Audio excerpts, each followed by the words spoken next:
Pensez-vous être manipulé par la sphère politique?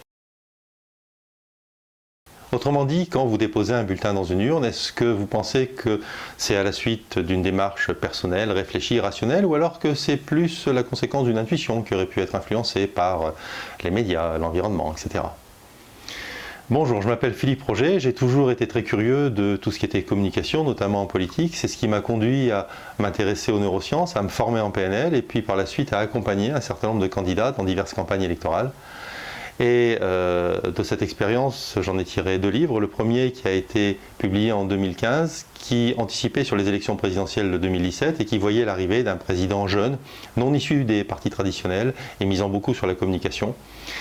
Le second qui est paru récemment et qui anticipe, lui, sur ce que pourrait devenir notre société sous l'influence conjuguée des réseaux sociaux, des neurosciences et de l'intelligence artificielle. De cette familiarité avec les techniques de manipulation, j'ai appris à les caractériser par 3 mots. La manipulation en politique, elle est omniprésente, elle est efficace, beaucoup plus qu'on imagine, et elle a des formes extrêmement variées. Alors, le but de cette vidéo, c'est pas de mener une lutte contre toutes les formes de manipulation qui sont de toute façon inhérentes à notre société et à notre fonctionnement, mais c'est de donner un maximum de clés aux plus nombreux d'entre vous pour permettre d'avoir conscience de ces manipulations. Et je crois que c'est la meilleure façon d'y faire face. Alors, dans les premières vidéos, je vais m'efforcer de vous montrer pourquoi nous sommes à ce point manipulables, comment on est manipulé et par qui. Et puis dans les vidéos suivantes, eh bien, on décortiquera toutes les techniques qui permettent de manipuler.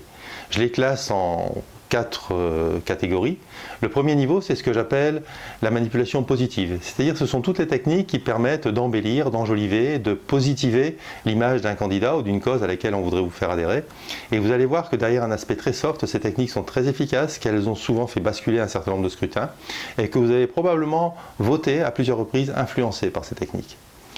Le deuxième niveau, c'est la manipulation directe, c'est-à-dire tout ce qui est à base du mensonge. Et là encore, on est surpris par la subtilité de certaines formes de mensonges et surtout par l'efficacité du mensonge. Ça paye souvent en politique, malgré les valeurs morales qu'on peut avoir. Enfin, le troisième niveau, c'est la manipulation technique, c'est-à-dire toutes ces petites stratégies telles qu'elles sont enseignées dans les différentes écoles ou instituts qui forment nos futurs dirigeants. Oui, nos énarques sont formés en manipulation, d'ailleurs ce n'est pas un secret. Et le quatrième niveau, c'est ce que j'appelle la manipulation silencieuse. C'est le sujet de mon dernier livre d'ailleurs, c'est tout ce qui manipule à partir des réseaux sociaux, des neurosciences surtout et de l'intelligence artificielle. Et c'est un secteur qui est vraiment en pleine expansion, dont on ne connaît pas aujourd'hui les limites, mais vous avez certainement entendu parler lors des précédentes élections américaines de l'affaire du Cambridge Analytica, qui est cette espèce d'officine qui avait utilisé des données fournies par Facebook pour influencer les élections en faveur de Trump à l'époque. Ça n'est vraiment que la face émergée d'un iceberg qui est énorme, avec un potentiel incroyable, et c'est surtout l'avenir, et même l'avenir proche de la politique mondiale. Donc ça vaut le coup de s'y intéresser. Voilà, je vous donne rendez-vous dans les prochaines vidéos. Merci de m'avoir écouté. À bientôt.